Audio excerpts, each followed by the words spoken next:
Oh yes, the sounds of Motley Crue with Too Young to Fall in Love. And indeed, you are too young to fall in love. You're going to be shot by a corium-headed, armor-piercing arrow in the face. Which is the equivalent of what this show is. This is Blue Please here on WoW Radio with myself, Total Biscuit. Welcome, welcome, welcome if you just tuned in. If you've just tuned in, you just missed half the show! Ah! Good lord, it's a good job we have archives, eh? WCRadio.com. Click the downloads button, you'll find all of our past shows. You can download all of them if you wish. All of them. Fill your entire iPod with goodness and rot your mind silly with the inane blitherings, endless hours of World of Warcraft. Perpetrated by yours truly and those on the WoW Radio staff. A very scary thought indeed. And again, if you haven't dug us already, head over to our shows page, click the dig button. Register if you wish. It takes under 20 seconds to do. Brilliant. Fantastic. Okay, right. Let's get on with this. I talked before the break about the metagame that is PvP and whether or not it's getting to the stage of actually being as exciting and as meaningful and as permanent as the PvE element, the endgame raiding. Now, we already know that endgame raiding is here to stay. It's going to be here to stay for a very, very long time. No matter what the Doomsayer said, and I will admit, to some degree, I was a Doomsayer as well. And to some degree, I still am, to be honest. And I'll explain why later in the show. It hasn't, it hasn't died off, and it probably never will, because as far as I'm concerned, raiding and instancing was the best, and is the best aspect of World of Warcraft at this point in time, and probably always will be, because that's just what they did right. That's the end of the game is instances. And during the game, you should be doing instances as well, because it taps into the very core of an RPG player's dream, if anything, and their very being. The idea of trawling dungeons, killing monsters, and getting loot. Pretty much the essence of any role-playing game, really. So, I say, before the break I said, currently, PvP is not in the position to even attempt to rival that. It's just too much of a mini-game. It's too much of a side project. You used to be able to dedicate your entire life to getting rank 14, so of course you got rank 14, and then, yeah, nothing left to do. Rank 14 was not a case of, being a tremendously difficult. It was pretty damn hard. You had to work an awful lot for it. But it's not as if you could say that you had been working up to rank 14 for like 2 years in the same way that people can say, I've been PvE progressing for 2 years. It just never happened, and rank 14s were not exactly, even on their own server to some degree, celebrities as more and more appeared. So that was a little bit of an issue. However, there is one new development which may propel PvP to the relatively the same level as PvE, and that is, of course, as you should be well be aware by now, the Arena. The Arena. So what is the Arena? The Arena is, well, an arena, not entirely surprisingly. It is a one-shot, one-kill fight. Yep, you don't respawn, you do not pass go, you do not collect $200. Once your team... Machine? What am I about, machine? This is not the Terminator. Once your team dies, that is it. End of Arena. Done.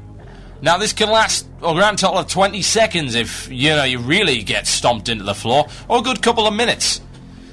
Now, the team size is available at 2v2, 3v3, and 5v5, so everything is smaller scale than even the smaller scale battleground. It's not even a 10v10 Warsong Gulch. You're looking at 5v5 as a maximum size. And again, once you're done, it's over. Once you're dead, you are out for the count. No resin, because you don't leave combat. No combat resin, because you can't use any cooldown. That is, I believe, above 15 minutes. And all your cooldowns get reset and ready to go before the instance. As I unfortunately discovered when I, in preparation for my instance, set my presence of mind on ready to go to Pom Sheep the Priest in my opposing 2v2 team, and ended up pomming Conjure Water. Golf clap for me. You see, if I'd brought the image of Archmage Vargor, then perhaps I wouldn't have had this problem, but sadly I didn't, and that is my own fault. Definitely my own fault. So, 2v2, 3v3, 5v5. And why? Why would you do this? Now, the ranking system and the rating system is based on a chess-style EPO kind of rating system. Everyone starts at 1,500, yeah? Low is bad. If you are 1, you are the worst PvPer in the world ever. You suck beyond all belief, yeah? If you drop in rating, then that is a bad thing. It's not like standing. Standing was the other way round. This is just, it's a EPO-style rating system. Go and Google it if you don't know what that means. And it goes down, and it goes up. And up is better, more is good. Yeah? Earn points, win prizes. And if you do 10 or more a week, yeah, you can gain arena points. And they're calculated at the end of each week, depending on your ratio and your rating and how many games you've played. And you can use those earned points to purchase Gladiator gear. And I will be hitting the Gladiator's War Staff if I get the time, because it is made entirely of win. I would perhaps hit it 2 times. So, we're looking at how permanent this is, what kind of a fixture this is. Now here's the really interesting thing. Right now we are in the qualifiers, which is a ladder style system, in which the top so many teams go on to the regionals, and then the regionals go on to the worldwide finals. And here's the really interesting thing. Apparently, you're going to be able to fight players from the US, and the EU, and Korea, and all that kind of good stuff. Now, if you want to read about the arena, the best place to go is, of course, worldofwarcraft.com. Head over there, check out worldofwarcraft.com, and have a look at the arena tournament qualification post. And if it's a tournament FAQ, it's really quite interesting. You can have a look and see what it actually says. Regional qualifiers, and the aim is to, of course, be the best team ever. Yeah? It's really quite interesting. And it says, what happens at the end of the first qualifying round? Now, players have until April the 15th to achieve the top rankings in their battle groups. The top teams from each battle group will be invited to participate in the second qualification round, where they will compete with the top teams from the other battle groups in their region. This is interesting, so it's showing that you can, in fact, compete with other battle groups, which is very, very cool. Definitely impressed by that. And apparently you have... now, here's the interesting thing. They are going to copy your characters onto a public test role. That's how they're going to do it. This is how they're going to get past regionalisation and the battle group hardware restrictions. They're going to copy your character onto a new realm completely in order to compete in this, which is very interesting indeed. And you have 2 weeks to compete for the top 8 spots and advance to the regional tournament, yeah? And what happens after that, exactly? There's going to be a live regional event, and the top teams per region will advance to the global finals, which is going to be very intriguing indeed. You're going to see the Americans versus the US versus the Koreans versus the Chinese. It's going to be fantastic. Or is it? It certainly sounds interesting, I'll give it that. It sounds like a whole lot of fun. What initially disappointed me, though, there did seem to me to be a huge, and I mean a huge possibility for play-by-play, for spectating, and getting really fired up over this whole thing. And there is actually no way to spectate at all. You go into the arena, you would hope to, see crowds of people surrounding it, or even just looking through some crazy scry or orb-style thing. But you can't watch things. You can't watch the matches, and that, to me, was really disappointing. Because if you're going to try and elevate PvP to the same level as PvE, you need to generate the same amount of hype surrounding it. Yep. You've got groups like Nihilum, who became worldwide celebrities after not only downing Cthulhu first, but also taking down Kel'Thuzad first, and more recently, a couple of, doing Nightbane, and of course doing Gruul. And I believe the first boss of Serpent Shrine as well. So yeah, it's interesting, to say the least, as to what can they generate the same amount of hype regarding PvP? It's a good idea. It's a brilliant idea, in fact. I think it's fantastic. As far as, advancing the storyline goes, it's pretty much meaningless, but, well, I'm not a big storyline freak, to be honest. I've never really been into the lore of WoW. I've never thought it was particularly good. As far as this idea goes, the PvP tournament's great. Although, it does bring up some interesting issues. In my mind, it also confirms that the way that PvP and class balance was supposed to work was that it's group PvP class balance. The main problem you've then got is that in 2v2s particularly, the class balance becomes really important, and you're not looking at a 5v5 or a 10v10 where you can say, you can legitimately say, well, you couldn't beat that class because of team class balance, blah, blah, blah, you should have used this one. Well, in a 2v2, that's not so useful. You're seeing some classes suffering more than others, quite specifically. I mean, for instance, if you go into a battle group without a healer, into an arena without a healer, you're a very silly person. If you go into an arena without the ability to cleanse, double paladin teams, Lapse of Blink and Nightmare, because you can't crowd control either of them. You put Blessing of Freedom on both, and good luck crowd controlling any of them as they kick the living snot out of you, while they, double stun your other guy with Repentance and beat you to death. It's interesting to see. Obviously, certain class combinations are being favoured. Is that acceptable? Is that a bad thing? To some degree, it is a bad thing, because you're looking at a serious issue of class balance. And class balance is a serious issue. There's no two ways about it. Always has been. It's always been a sticking point of the community. People cry about it. People whine about it. People write essays and do complex mathematics to prove their point about it. But the question is, just what is Arena going to do? Is it going to have a very significant effect not only on class balance, but on the way that players view exciting things, progression in World of Warcraft? It's difficult to come to a conclusion, in my opinion, on that particular issue, because we're looking at something completely untested.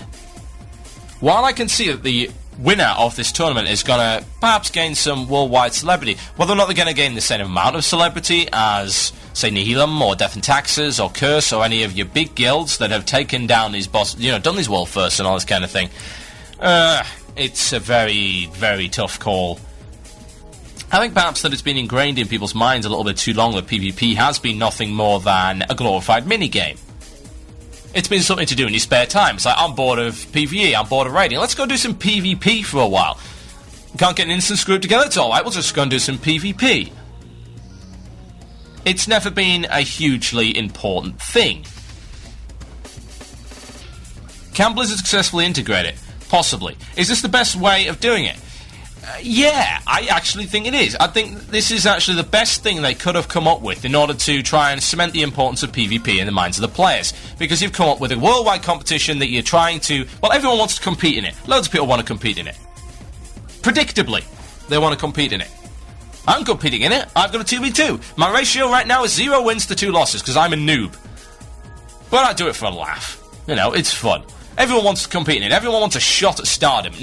Most people won't get it, because there are just teams which know their stuff as regards to PvP. Just the same as PvE. They know what to do. They have their perfect class balance, they have their gear sorted out, they know what cooldowns they're going to use, they go bang, bang, bang. Systematic destruction of the opposition. It's happened in fixed teams before in Battlegrounds, it'll happen again in arenas, maybe even to a more extreme degree. Because good luck rallying a team around to defend yourself against these guys when it's a one-shot, one-kill situation. You're down, you're out. End of story. It's not like you can res and think, okay, plan B. Too late for a plan B. You don't have time to make a profile. President's daughter's in danger. Stop playing Kingdom Hearts 2 and get PvP. Let's go to the emails to find out other people's opinions on this particular issue. Let's see if we've got any emails on that. If you have anything to say, then themurloc@gmail.com is definitely the place to email. That's themurloc@gmail.com. Now, Waltermin has an interesting view on this one. He says, arenas will actually change the way that WoW is played, and he says, in my opinion, no, they won't. They want to make them the same level as raids. Yep, exactly. Some time ago, going to a raid was better than going for rank 14. It took like 9 months to get rank 14, and also rank 14 was the big thing, but it was replaced by tier 2 on some classes. They're excluding druids, paladins, warriors, and priests, which on raids they had healing tank and gear only. Now, in the expansion, you can choose the piece of gear you want. I mean, you want a DPS chest for a warrior, you can get it. By only gathering some things and you can get it. Arenas won't change that at all, although they may buff PvP gear just a little. Well, yeah, they do buff PvP gear quite a bit, actually, significantly. Have a look at, let's go to Wowhead, the amazing resource of WoW knowledge. Wowhead, go to wowhead.com. Right, let's look for something like, say, the Gladiator staff. Now, this is something that I'm interested in acquiring. Whether or not I will get it is questionable at best, but let's have a look at it anyway. Gladiators, War Staff. Alright, down. No, next page. Next page, curse you. Give me what I want. Right, okay, the Gladiators, War Staff. 21 hit rating, 33 spell crit, 22 resilience, 187 damage, and 48 stamina and 32 intellect. Now let's compare that to Karazhan loot. The Staff of Infinite Mysteries. At least I think it's the Staff of Infinite Mysteries. Let's have a look. Staff of Infinite Mysteries. 55 stamina, 46 intellect, 159 spell damage, and 18 spell hit rating. Gladiator's War Staff. Equivalent. Arguably better than Karazhan loot. Interesting, to say the least. We've got someone else who also says that Arena PvP is going to end up encouraging account sharing. And they say, this is Pooza particularly, this sounds like the old High Waller Grand Marshal grind. To become the top ranking ones, you'll have to play Arena 24/7. I would really like to see the online-offline times for winning teams, just to see if they magically manage to be online 22 hours a day. It would be interesting to see what the EPO ranking system actually does for that. It really would. Whether or not that will simply prevent people from going 24/7, we'll have to see. You listen to Blue Please? Here's some horrific rap in the forums. Enjoy.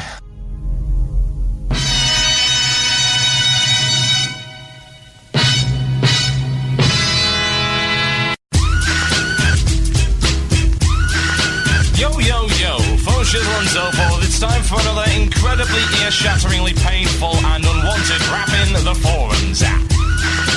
Faux show my nagas. Yo. So, what is rap in the forums? Well, rap in the forums, we take some of the worst posts possibly imaginable from the general forums and see how they fare in the hip-hop world. Oh yes. Seriously, they're so incredibly lyrical. I kid you not. Last week, we had a shaman whining about counterspell. This week, we have another shaman whining about something else. Oh my god. So congratulations to Kazgaroth from the Avatar Vengeance Guild, one now on full on the US side. He's a level 70 shaman, and he is QQing, not pew-pewing. So let's go.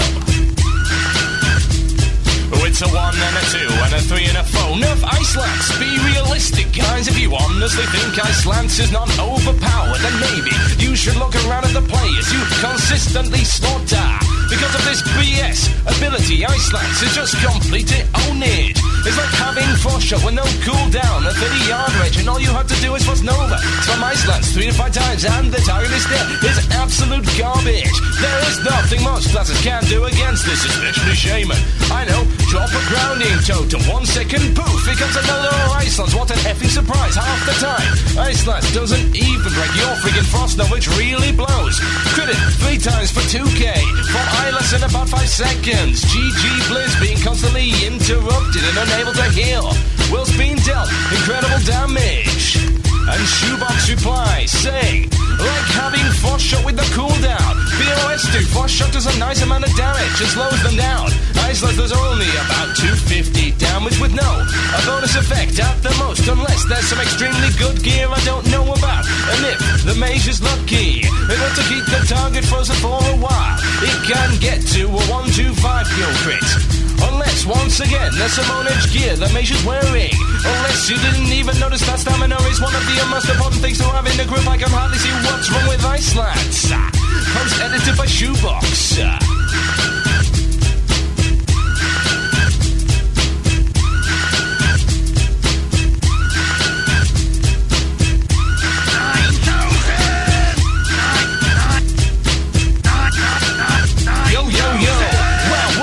In my BG group, and the biggest noob on the forums today have the same name. Coincidence? Oh, I think not. The unoriginal gangster. I have an alliance warrior on Kaz, and he's gone upon your fast so hard. You mean we finally got an Elito ninja ability like everyone else has had ever since launch? That's from V-Size, the Crusaders of Malago. On Malago, 1v1, Iceland's is nuts. In groups it's average. Zeramoth says 250. Yes, 250. Okay, so previously Sean's owning mages was hilarious. Now we have a defense versus them. It's time to QQ. I cried out shaman to the showdown. A grounding totem and absorb my spell. Then Earthshock and cancel yet another spell gap. And crit for 1.4k to 1.6k and heal all your health back. Instant heal, self-res, double chain lightning, GTFO. Icelands was made for shamans. IMO, so deal with it. Edit 1.4K to 1.6K free BC. Haven't PvP AD much lately to know how much damage it does now. On average, so I'm assuming much higher. Post edited by 5D. Meh, I'm getting 1.9K crits. Impact blue / mish garbage carrot epics. Post edited by Serpent X. Ice Lance is the only move, man is bad. Affair versus all of the classes right now. Cry more, and even still it's not enough. ... Also, you're very, very lucky if you can get 2 Ice Lances off on one Frost Nova, considering they already nerfed Ice Lance to making it break early. And another thing I did just here, a shaman complaining about not being able to heal lots. A joke, right? 250. If you're stuck longer than a second in a Frost Nova in arena, you need to quit the game or find ability. What? We are not free easy kills anymore, so it's unbalanced. Noob learn to play. ... I can finally water my plants from the tears of your noob eyes. Cry more, little baby. No, really, Iceland's overpowered. Oh no, it's QQ more. Jamin, you can heal. Stop, I can't take a spell. Heal, did I mention heal? Oh, and if Spect right can kill us in 5 seconds, and oh, did I mention heal? I'm not so sure. Object